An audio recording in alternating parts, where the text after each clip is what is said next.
Welcome, everybody, back to another episode of the Big Doug and Carmi Show, your one stop shop for all things Commanders. The season is over as far as the games played. The next season, if you will, is among us. It's draft time, George. It's our favorite time of the year. We do these draft on taps. This is season 4, if you can imagine that, George. Crazy. And we start off most seasons with Ian Cummings, and we do so again this year. Ian, how are you, man? I'm good. All things considered, it's been a pretty hectic past month for sure. I was at the Senior Bowl in person, providing coverage on the events there, and 3 days of practice, a lot of good developments, and then 2 day turnaround, and right back out to San Francisco for the Super Bowl. So Radio Row, doing some coverage and showing up for the game too. So it's been really busy, been really hectic, but finally back and settled. Like I love the traveling. I love the change of pace and so many cool experiences, but I was back settled and now it's back to draft full time. So it's been fun. Happy to be on with you guys again. Happy to be talking Commanders, and I know a pretty pivotal offseason for them coming up here. Absolutely. Quickly, for those that are trying to watch on Twitter, I think there's a problem with the StreamYard. So as always, we're on YouTube, so you can find it there, and we'll post to Twitter later. Ian, there are 3 big events, I think, for most people that happen in the off season. You mentioned 2 of them: the Senior Bowl, Radio Row, and then the Combine will come. What do you get out of the 3 of them, and which of them? I guess if a young reporter were coming to you trying to figure out getting what's the best one to be at? It's difficult. I would say Radio Row is really good for making connections. There are a lot of different media outlets there, and it's good to just talk with people, make connections and see how you can help each other, right? I think this time of year with media, information is the name of the game, right? If you have a Commanders podcast and you can come to me about what their team needs are, right? Like what can I know better when I'm doing mock drafts? You want to know draft insight, like who are the prospects that I should be keeping an eye on, right? Like there's so many different ways for people to help each other out, right? For mutual symbiotic relationships to form. So I think Radio Row is really great for that. And I had a ton of fun, just meeting new people, right? Team specific radio accounts. Some guys from Ireland as well who were chatting ball. Awesome. So it was a lot of fun. I think making connections for sure. But the Senior Bowl is great for that too. If you want to get more of an eye on the prospect side, people who are like-minded, who are trying to dive into that stuff, all of them are very information intensive in that sense. So I think, as far as the process goes for prospects in particular, I think each of these events, they're cross-checking evaluations more than anything, right? You're not going to completely re-envision your evaluation off of a Senior Bowl performance, right?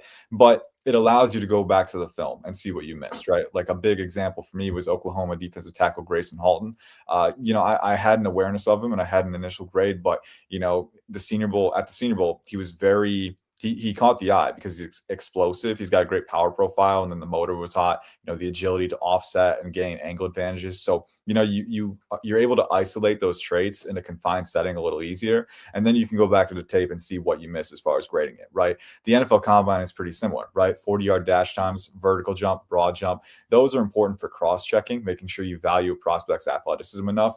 But I'd say on-field drills are just as important too, seeing how they move in a game-like setting, right? If you have a defensive back who's doing the pedal drill, the half turn, and then kind of speed turning to carry vertical, like those movements in space matter just as much too. So they're all different types of cross-checking elements. They're not any. It's not a one event makes all in terms of the evaluation, but each one provides another piece of the puzzle that helps you get a better composite down the line.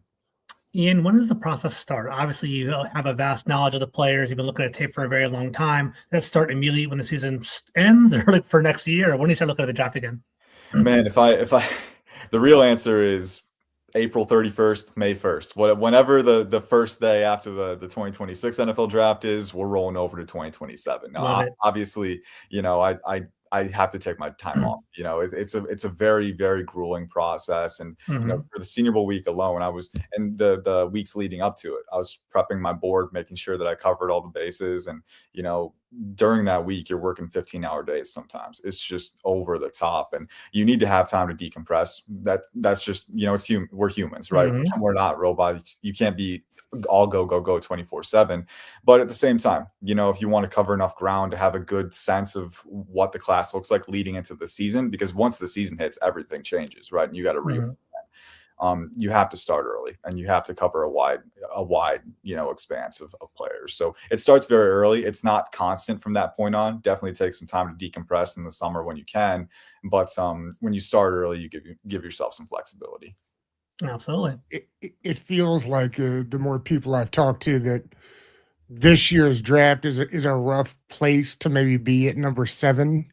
There aren't those quarterbacks. There aren't that. It doesn't feel like there's as many high end blue chips that teams are going to be wanting to come up for. Obviously, we're going to spend most of the time talking about Commander stuff, but I am curious about Mendoza and how many teams are going. Is he worthy of being drafted that high, or are we going to draft him that high because he's a quarterback? And two, do you subscribe to the notion that it's not necessarily the best year to have the number 7 overall pick if you were looking to trade? Yeah, if you were looking to trade, it's difficult, right? Because usually when you're a team like Washington who has a QB but is picking in the top 10, you're hoping that there's a lot of blue chip talent and someone's going to fall to you who will be an optimal value deal, or two, you're hoping that they're kind of like the class that Daniels was in. You had, I think, 6 QBs go in the top 12. You Mhm. had a ton of them go right off the bat. You're hoping that there's enough QB talent at the top of the board that blue chip non QBs get pushed down to you. So either way, you're hoping for an optimal value proposition, and neither of those elements are in action this year, right? You only have one QB who's going to be taken in the top 10. Ty Simpson is maybe going to be a round 1 pick, but there's also a chance he goes kind of in the range of where Tyler Shuck went last year. So, there's a massive gap there, just one QB. And then there's even kind of a lack of blue chip non QB talent in this class too, right? So I think it's not an ideal situation for Washington to be in. I do think there's still quality prospects for you, but it's going to come down to, again, and this is always a part of it, right? But really prime schematic fit, making sure you have a really strong vision for how you want to utilize the player that you add, because there isn't quite that level of blue chip talent where guys can supersede their surroundings and just produce in spite of any volatility that occurs. So it's a tough position to be in. I think Washington can make the most of it. I think with proper evaluation, with proper support and constraints, anyone can. But it's also going to be a little bit more of a challenge, I think. So I would agree with the second notion. It's a little bit tougher of a year than we've previously been accustomed to seeing with the 7th overall pick. There aren't those factors working in their favor in terms of valuation, but there are players, notwithstanding, there are players who should be available who could make a difference. And Mendoza, your thoughts quickly? Yeah, Mendoza, he's my 5th overall prospect. Now that is, I do add a slight bonus for positional value just because it helps rank QBs. In particular, if there's a QB that's a clear round 1 talent, again, I give them kind of tiered, bonuses in terms of scaling. And he's a player who, again, he's not quite in the range of Drake May or Caleb Williams, but he is around the same range that Jaden Daniels was when he came out, comparing their grades year to year. So I think Mendoza is worthy of the number 1 overall pick. And I think my stance is just in general, if you're a QB needy team, I know the Raiders in particular, they have a lot of other needs, right? But if you're a QB needy team and you're positioned at the number 1 overall pick and you don't have to trade up additional capital to get that pick, take the QB if he's there, Yeah, right? right. Because you might regret passing on him. Let's say they ride out next year with Geno Smith and they go 7-10 or 8-9 again. You're picking in the 9-13 range and you're out of range of the top QB next year, and you're probably gonna have to make a trade up if you want to get your guy, right? So if you want to get the QB and keep the capital, I think taking Mendoza now is the right call. Obviously, there are the concerns with, if we don't, if we take the QB now, maybe the team's not good enough to fully support him, and maybe the adversity that he encounters early on, it has eroded QB development before in the past. It has happened. I think Mendoza, looking at his toughness, his composure, and just the sound operational framework that you're working with, I think he is the kind of QB who can weather that at least in year 1, but also, you can use free agency to help fill in the gaps too. I think he's worthy of the number 1 overall pick. I think he has the tools needed to withstand any adversity. And ultimately, if you're in a position to get the QB, get the QB. All right. So, Ian, thank you for that warm up for the NFL draft. Obviously, this is the Commanders episode, so we're going to talk about some edge prospects that Washington desperately needs. If you don't mind, we're going to kind of walk through some prospect by prospects and popular names that have come up in DC. For sure. We're going to hit on a couple right now. So we're going to start off with an edge prospect, a very a very polarizing prospect, especially today. So we're going to pull up Mr. Arvell Reese from Ohio State. Fantastic, very, very talented player. He's getting some buzz here in DC right now because Daniel Jeremiah actually recently mocked him to Washington at number 7 overall, which was unheard of about a week or two ago. So I know Arvell Reese, I don't want to leave the witness, but I'm sure he's sure going to share some information. Fantastic, versatile player, edge player, linebacker, great in pursuit. People widely thought him as number 2 overall. What's your take on him? Yeah, he's a fun player, and I believe he is my number 3 overall prospect. I'm going to pull up my big board here. Yes, my number 3 overall. So very high grade from me. The questions with him stem again from the position. Where exactly is he going to land at the NFL level as far as pure edge, pure off-ball linebacker? That is the main conundrum with him right now. And it's actually funny, DJ mocked him 7th overall to the Commanders. I actually did too in my 7-rounder last week. So he's definitely in the mix. And I think if he falls that far, I think that's the optimal value in terms of, who's the blue chip talent left and does he fit a need for us, right? And I think, why would he fall? And I'm just curious because it seems like he is the premier edge rusher in the class. I think David Bailey has some explosive traits as well. So I want to hear what your perspective is there. But people kind of assume that he's the highest upside edge rusher. Typically, they go very high. Why would he fall, in your opinion? I think there's 2 elements. I think one, and this one for me, there's no underlying information guiding this. It's just a fact of the matter that the NFL Combine is a really big event, not only for the testing and the on-field drills, but also teams getting in a room with these guys one-on-one and seeing if they're a culture fit, seeing if they're a schematic fit, seeing if they have the intangibles, the mental acuity, the type of personality that they want, right? Again, I don't have any underlying information as far as what type of personality Arvell Reese is. I'm just saying, if teams get him in a room and they don't like that fit, there is a potential that he could fall a little bit, right? As there is with every single prospect, right? So that one is not as concrete as the other one, which is going back to the positional projection. Where exactly does he play at the NFL level, right? We've seen positional value hit some prospects, right? I know that's a big talking point with Caleb Downs. Now it's different for Reese because he's projected, some people project him as a full-time edge. And if that projection, if you feel confident about that, then ideally that would inflate his value, right? Because if you can make this big of an impact at a premier position, that's going to drive his value up. But at the same time, if you're not sure if he's going to fit that, if he's more of a tweener in your view, maybe that master of none element would drive him down a little bit compared to guys like David Bailey, Reuben Bain Jr., who have more experience in that succinct role and have produced in that role too, right? So do you have a preference where he'd be? My preference would or a projection where he'd be?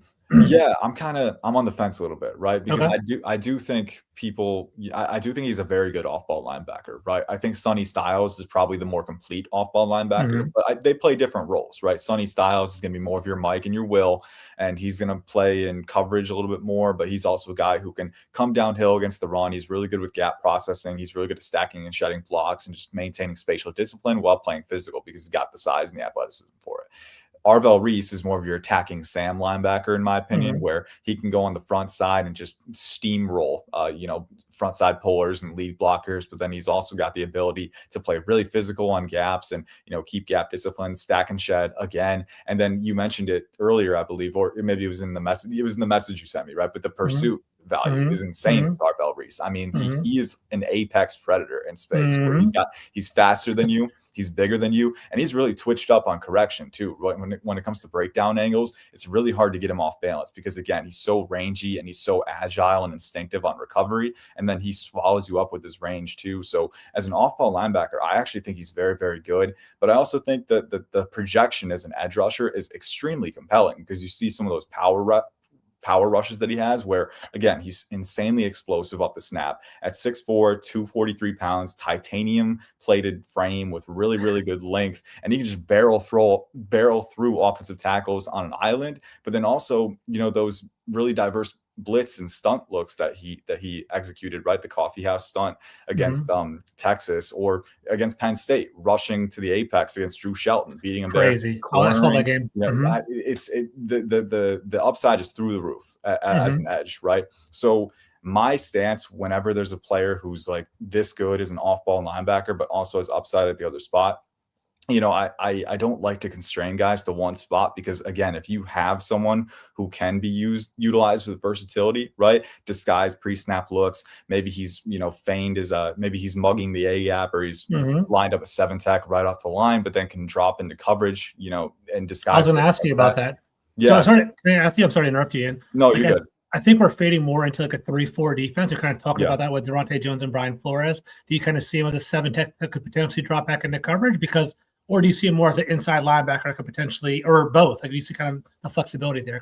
Where would he fit in a linebacker position there?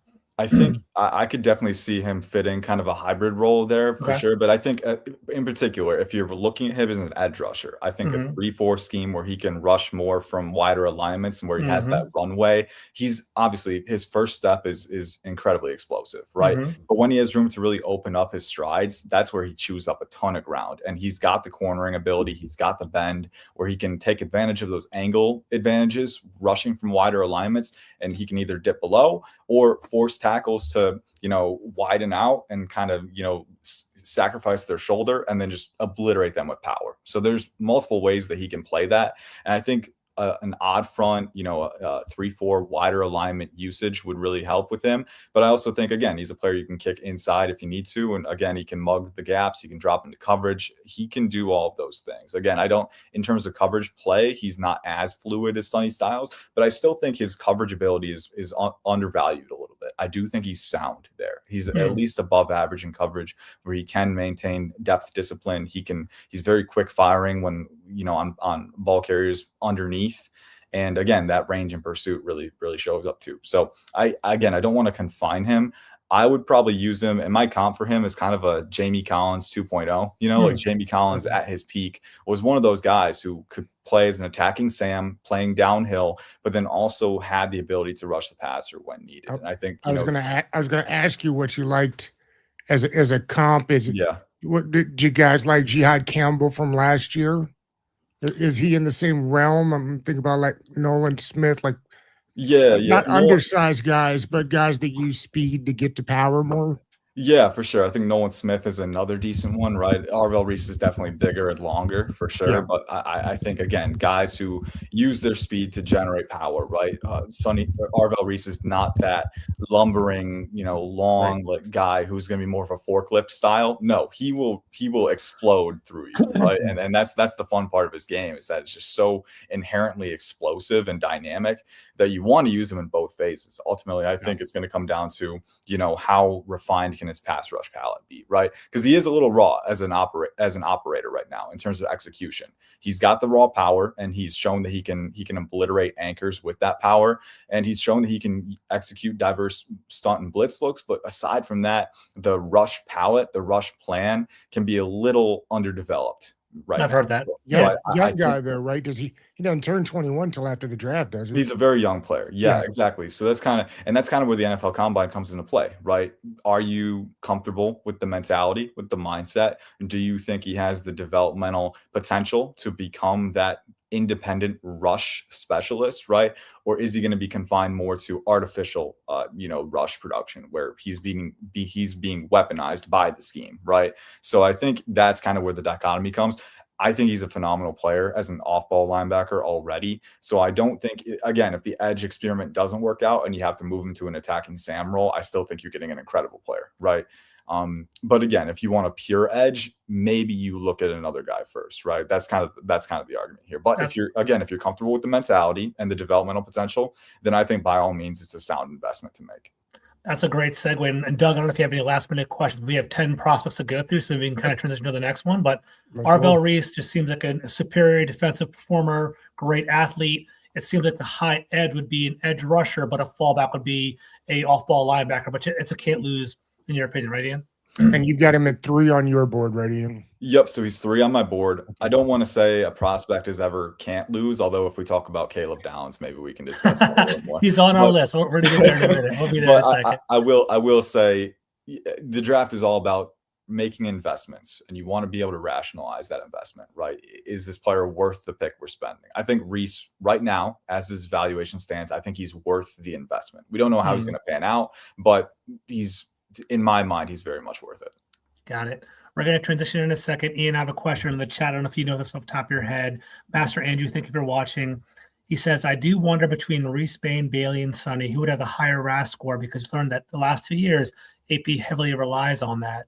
I believe Sonny Styles is going to freaking go crazy from what I understand. He's going to go insane. Yeah, he's going to go nuts, and people are going to love him after that. So I don't know if you know anything more than that. Probably Bailey too, but They won't have the RAS till after the combine, right? Yeah, I don't have any concrete athletic numbers. I'm sure if we did some digging, we'd be able to find some. And maybe the Feldman's Freaks list might have some numbers to at least go off of. I will say, off of the film, if I had to rank them as athletes, I mean, it's probably one.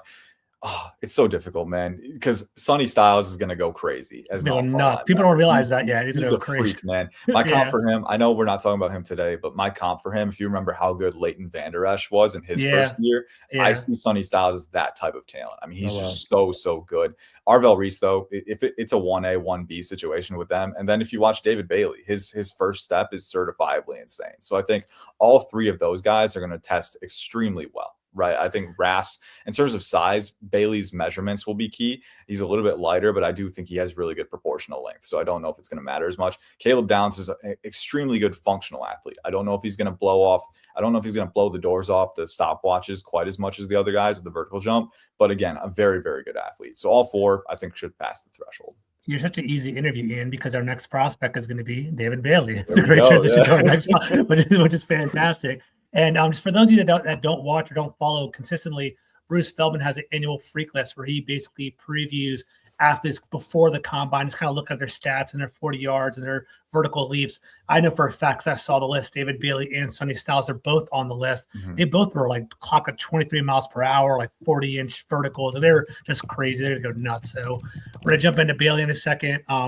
Like for me, like I don't know how you are, Doug, or Ian as well. Mm-hmm. I see, David Bailey, Caleb Downs, Sonny Styles are kind of three that I think they're realistic at 7. I'm really intrigued by them. I would love Bailey or Downs would be my favorite two, probably, because I didn't even think Reese would be an option. But let's talk about David Bailey right now, Ian, if you don't mind. Yeah, for sure. And I just managed to dig up the Feldman Freak board for David Bailey. Max speed of 22.16 miles per hour, which is pretty impressive. Wide receiver speed, man. It's crazy. Legit. Like, no, at the Senior Bowl, they had the GPS data on the scoreboard each day, and the wide receivers and corners were getting like 21 plus. And David Bailey's over here at 22, just like, sorry. And 250 pounds to move. So it's kind of crazy. But yeah, David Bailey, I think if you're going for a 3-4 odd front scheme, this is another guy that you definitely want to consider, right? And I think this is kind of where the dichotomy between guys like David Bailey and then Ruben Bain and Keldrick Falk comes in, because I view Ruben Bain and Keldrick Falk definitely probably as more even front guys. But I could also see Bain do odd front, right? Because while he's not as explosive as Bailey, he does operate better with longer runways to accelerate. That's beside the point. We're getting off. I'm getting off track here. So he's on our list. We'll get there. He's on our list for sure.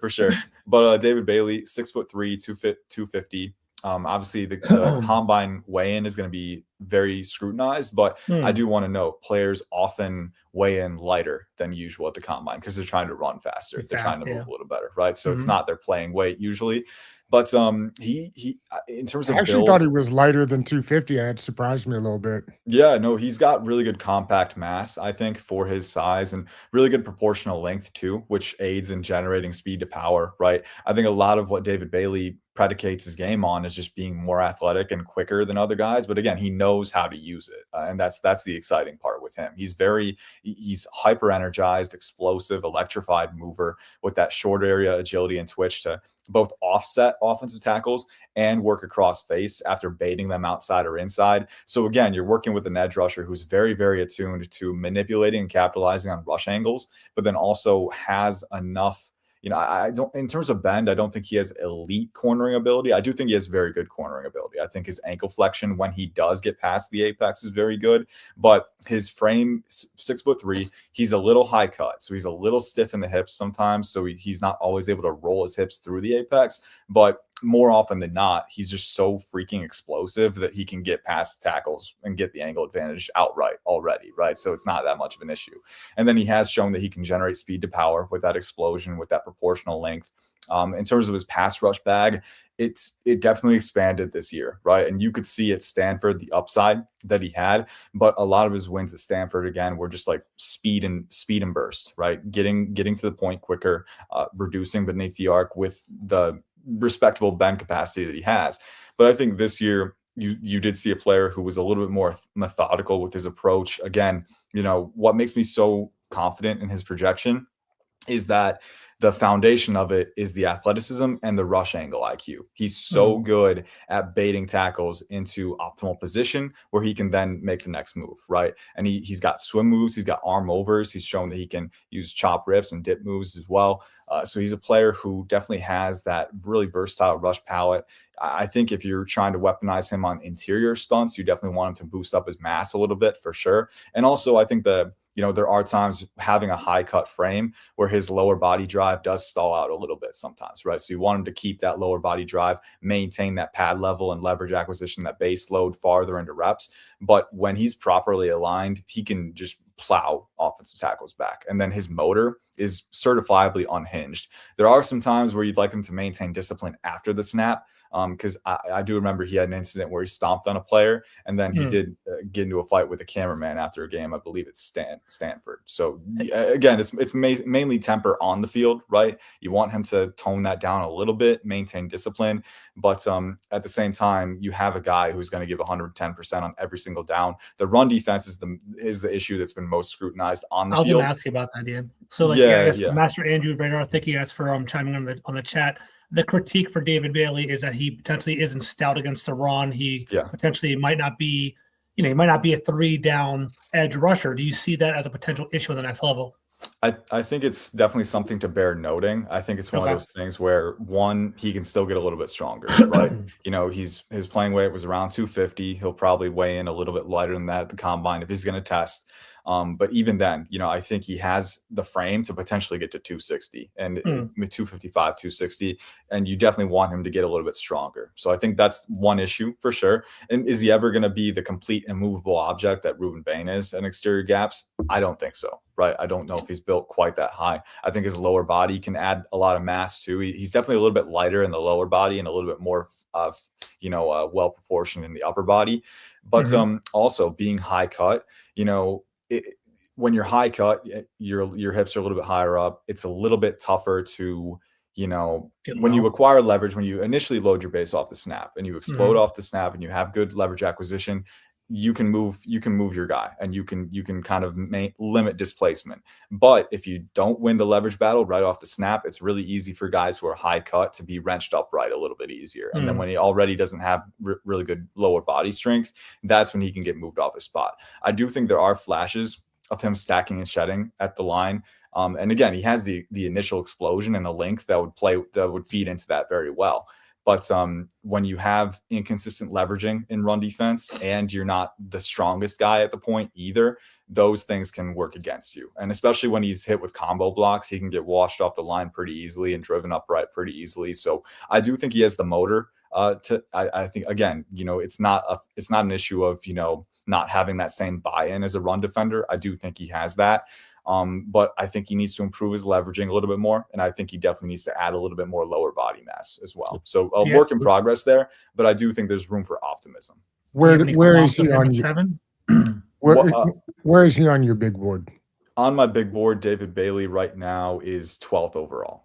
So he's a little bit lower than I think, Carm, your question was whether he's a good value at 7. Exactly. Yeah, exactly. Yeah. So he's 12th overall on my board. So a little bit lower on 7, but still within the range where I'd be comfortable doing that. And my comp for him is actually Brian Arakpo. So I think, as a pass rusher, he's got the energized athleticism, and that predicates his rush value. And again, the motor is never going to wane on any down, all 3 downs.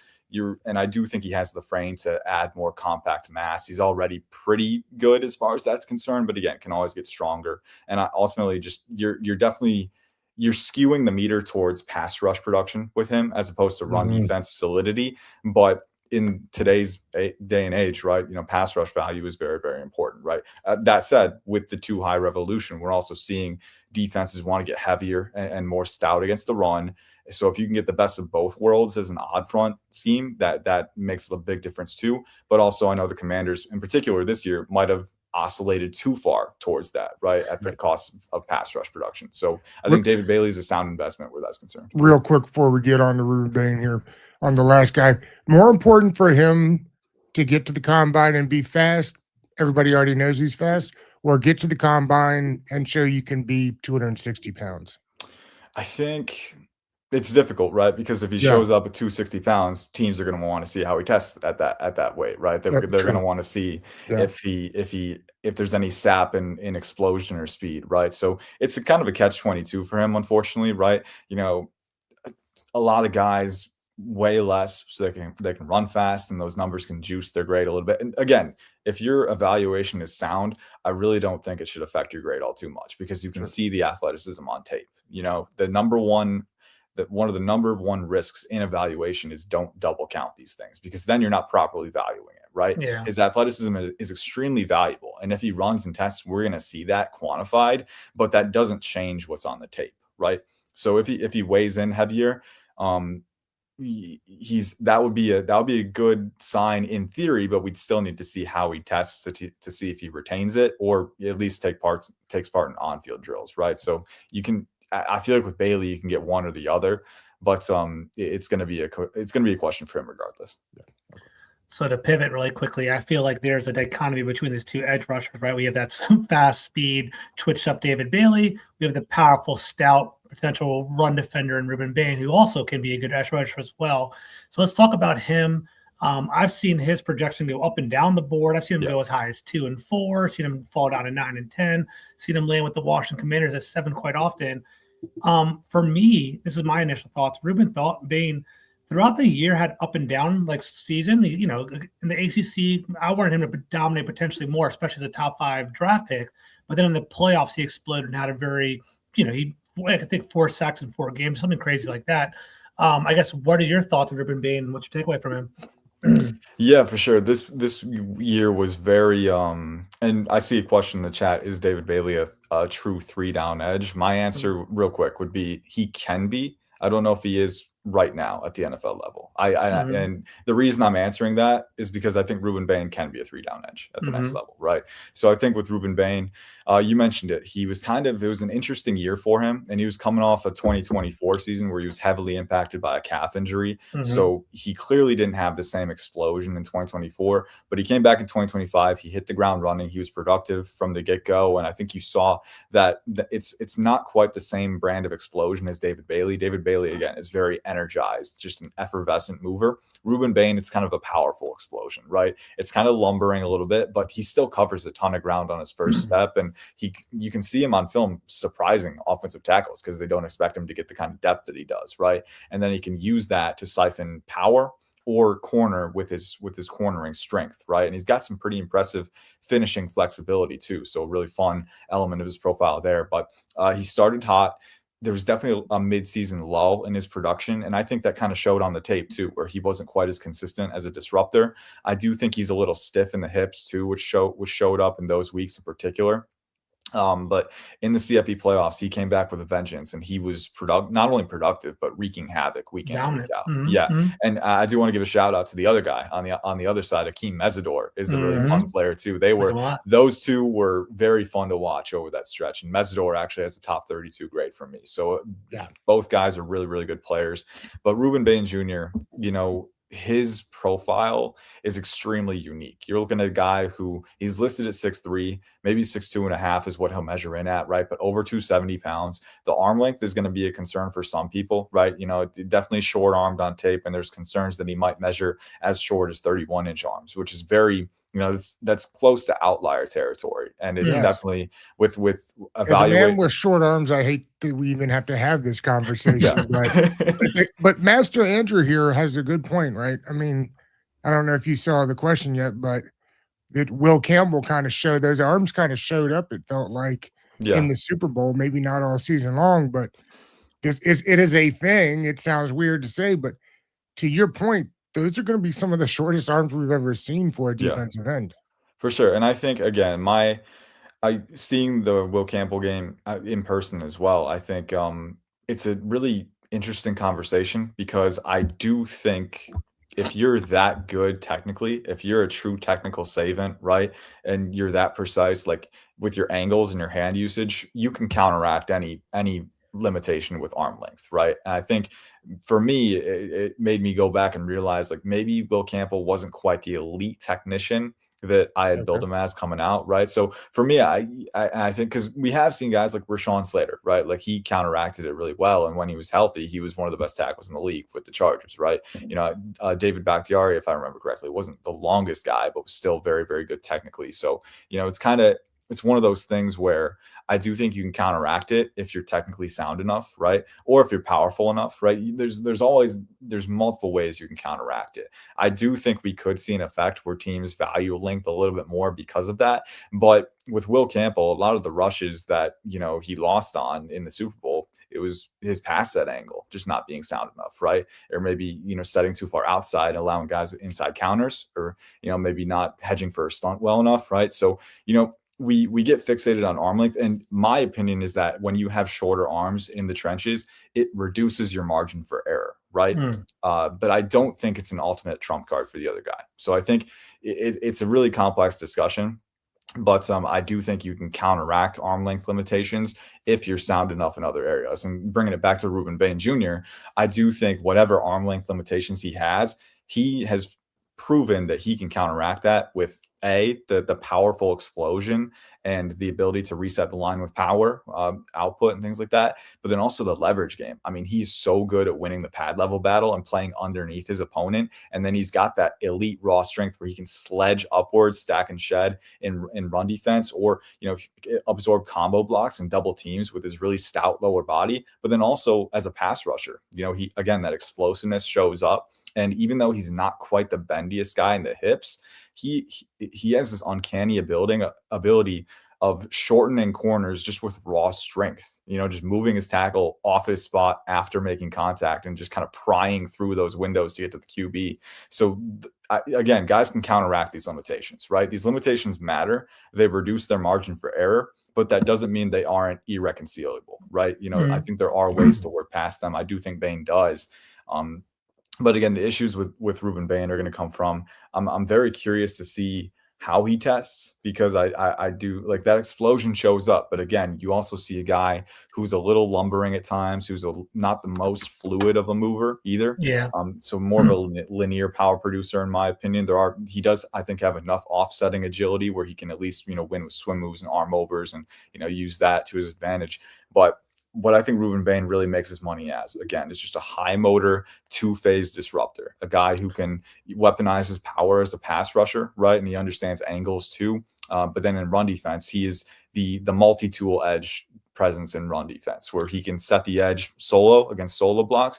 But then also if a combo block is coming his way, you can't, as good as David Bailey is, you can't trust David Bailey to not get washed off the line when a combo block is coming. Ruben Bain he's a block of rock in those situations, and every time he's able to constrict gaps and muddy looks for offensive lines. So I think that's kind of where what you're getting with Bain is that multi-phase utility player who has the hot motor and the power element to make a difference, even though he's kind of an unorthodox build. Let me throw one question at you because I want to keep knocking through these prospects. I think, my personal opinion, I think Bailey is going to shock a lot of people at the combine. It might become more of the hot flavor like after the combine in regard to that. Do you see Bailey going top 5? If people are saying, him and Robert Saleh, number 4, the Titans is a logical pick, maybe going to the Jets number 2 overall. I guess if you had a choice on between these two, which one would you take? Bailey or Boone? It's a good question. I have Bain a little bit higher on my board right now. He's my 8th overall player. So I think schematically it's kind of a unique thing. And again, even schematically, like I think they both fit the odd front with their, David Bailey with his lighter frame and hyper elite first step, and then Ruben Bain with his deference to longer runways where he can accelerate. So I think it's more of a player type preference. If Ruben Bain tests very well, I could definitely see him going top 5. David Bailey too, but I think I don't know if I see both going top 5. That's the thing. So it's going to be interesting. What's the comp that you like for Bane? Bane, I've kind of gone back and forth on his, and I still want to lock one in. Tom Bahali is one that I've considered, Okay. but Tom Bahali was a very long player. I think he had over 34-inch arms, so Yeah. that kind of takes it out. I think mobility wise, they both have that same brand of mobility where they're a little lumbering, but they can shock you with the explosion and the finishing flexibility. Brandon Graham is another one, and I think the leverage game, the short armed sawed off power profile, I think really fits with that, and the unhinged motor too. So I think those two are the ones that I've gravitated toward, but I still need to lock that one in. Because they go, if you're assuming with what Washington's going to do, some 34, some 40, they want to be, multiple, even get into that 5-2 kind of look. For How sure. many places can he slide Bane up and down the line as they're moving in and out of those fronts? Oh, for sure. I think and again, I would want him to play most often outside. I know there was the discussion kind of at some point later in the season, should Bane move inside to 3-tech? I know that was kind of a talking point for a little bit. Yeah. I think he should ultimately, his primary position, he should stay outside and rush from wider alignments. But to your point, I do think he is a player who, if you want to kick him inside to 3-tech or 4i on a situational basis, I think he is a player who can do that for you, right? So I think he does offer some of that situational versatility. Okay. So Ian, let's kind of pivot over here to Keldrick Falk. I think a lot of the people we are very familiar with Bailey. We're kind of working through our prospects now. Falk is more of someone that kind of bubbles up every once in a while. Maybe talks about if we do trade back a couple of spots later in the draft, maybe a 9 or 10 or something like that. I'm not too familiar with him. From what I understand, Keldrick Falk is more of a oversized tackle. Sorry, more of an oversized edge, 6'6", 250. If I remember correctly off the top of my head, more of like a good run defender. That's what I gauge from him, but what do you know about him? What can you tell us about him? Yeah, so he's a fun player. His listed size is 6'6", 285. 285. Okay. Yeah, so you're looking at a guy who's big, who's got a ton of lean mass, who's long too.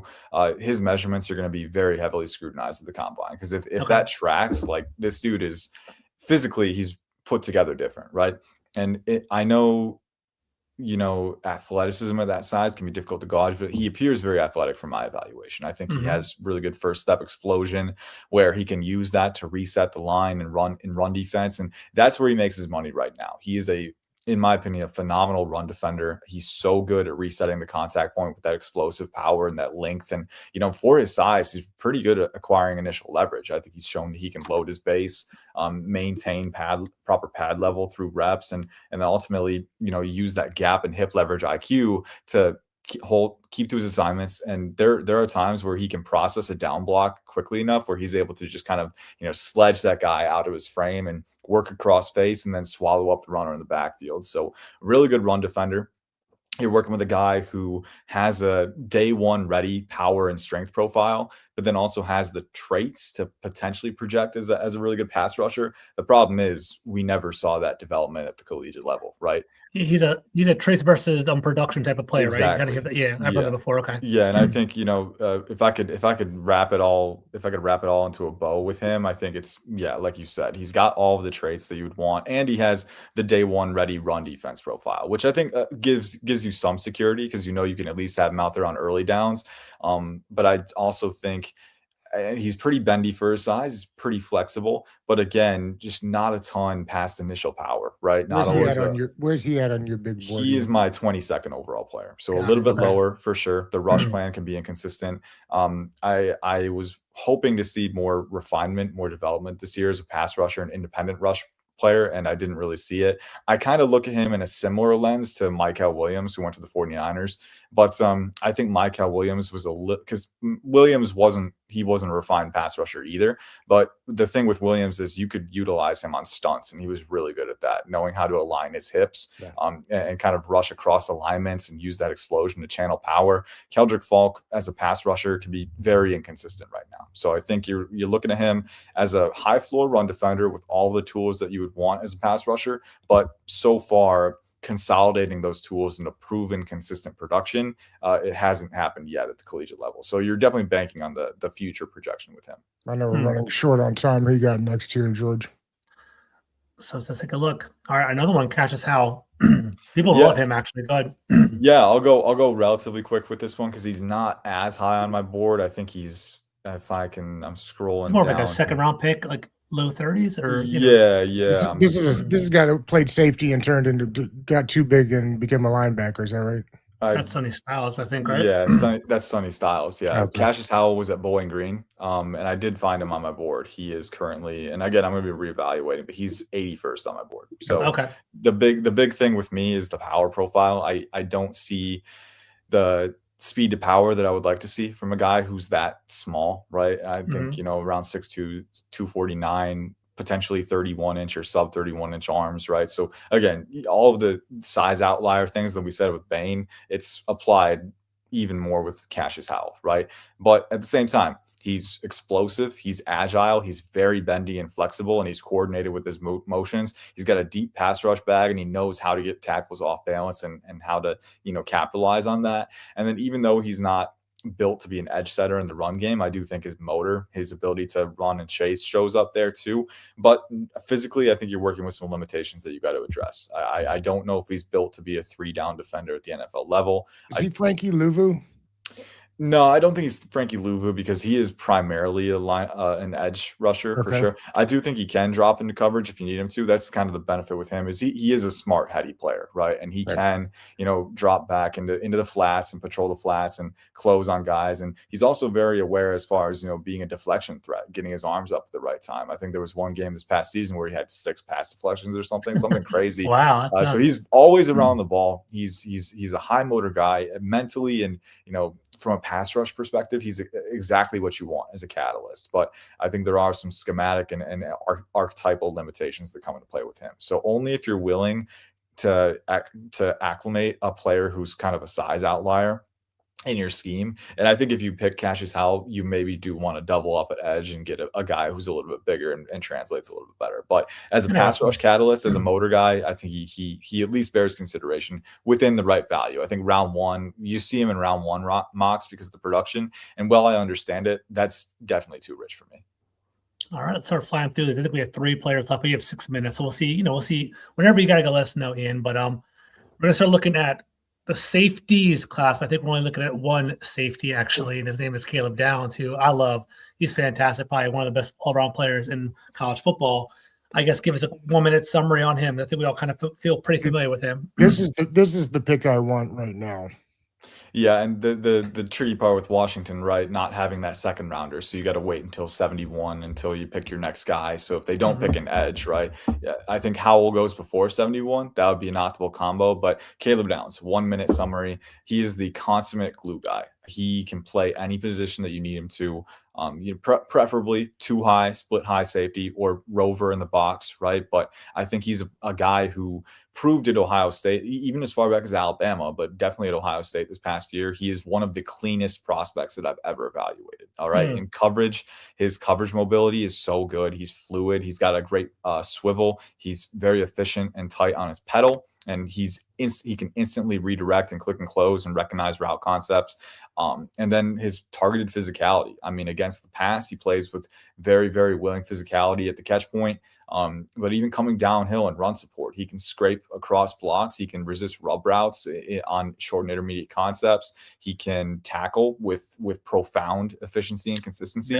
And then at the same time, too, he's one of those guys who he knows his role within the sum of the parts. That's the best way I can put it. That situational, that universal awareness, right? Where other players can play freer with their assignments, knowing that Caleb Downs is doing his thing too. So he's a guy who really athletically he grades well for me, for sure. And I think in particular the coverage mobility is something that goes overlooked at times, but he is extremely fluid and malleable. And then on top of that, he's a hyper elite processor who is always on his roll, who always knows where threats are coming from an offensive look. He can manage 2-on-1s, he can adapt, and he makes plays too. He's my number 1 overall player. So it's honestly, like, I know the edge is definitely the more pressing need, right? But if you can get a glue guy with this level of solidity, with this few holes in his game, it's a very compelling argument to take Downs and try. So no hesitation at 7, Ian? There would be hesitation, right? Just because, and Okay. I know the positional value argument is a big one. I think it gets overblown a little bit, right? If you need a guy and he's there, I think having a fine-tuned secondary with a guy like Caleb Downs can be a very, very big benefit long term. But I also know just how pressing the need for a dynamic edge is for Washington, and not having that second round pick makes it a little more complicated. So I think it depends partly on what they're able to do in free agency, but I think Caleb Downs, he would be heavily considered. I'll say that. Can Washington afford to take Julian Love at 7? Julian Love at 7. Jeremiah Love, you mean? Yes, Jeremiah. I'm sorry, Jeremiah Love. Yeah, I thought you were like thinking from like a conceptual point. No, Julian Love.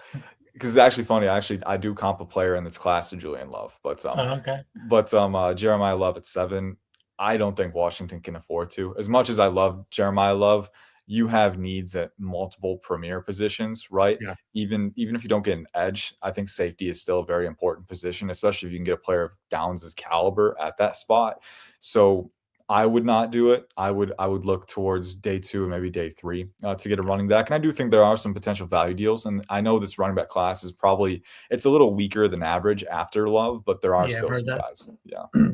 Downs is so multiple. I think he kind of counters that whole positional value argument. I mean, obviously safety back end, but he plays slot corner. He plays the outside. When I'm watching the film, he aligns the defense. He runs up with Sonny Styles and helps him, helps out the greened out the positioning. I think he's fantastic. I think he's a home run pick. For sure. For sure.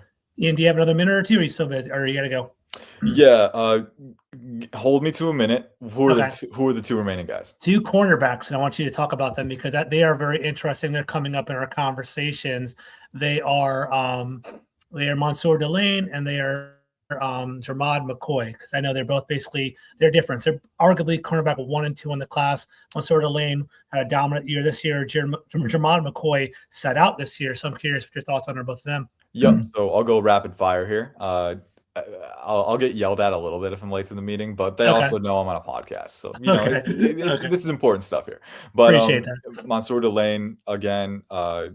If I had to, Jermod McCoy is the dynamic talent. This is the guy who is the click and close master, the hyper elite fluidity player, right? Who can turn 270-degree angles at the drop of a hat over top routes. I think he's a little better in off man and zone, but he can play some press man if you need him to. My comp for him, if he's healthy, right? I think with Jermod McCoy, the medical checks are going to be key at the NFL Combine, right? What was the injury? And I'm not familiar with it. It was a torn ACL at the end of the 2024 season, and the recovery timeline was definitely more protracted than people expected. To the point where he ended up just sitting out the entire year to stay healthy. So the medical checks will be really key with him. If he's healthy, my comp for him is Darius Slay. So that's a really good player. That's an elite playmaker at the catch point. And that's a guy whose hyper elite fluidity underscores his game, and then the closing speed too. So a really good player. Mansour Delane, to me, is the higher utility player, though. If you're looking for a guy who can play the nickel or the boundary, if you're looking for a guy who can execute crack and replace blocks or combat crack and replace blocks and run support, a guy who's a very sound tackler as well. He's not quite as dynamic of an athlete as Jermod McCoy, but still I think a very good athlete, and he's fluid. He's twitched up. He's got a great mirror motor and press man.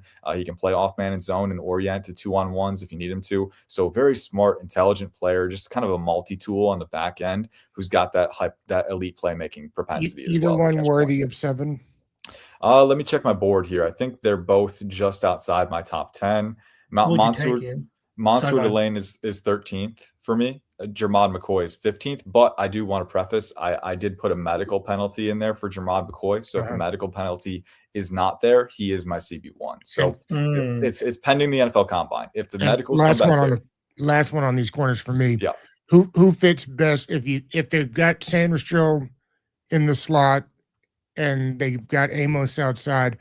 Who of this group fits best on the other side of Amos?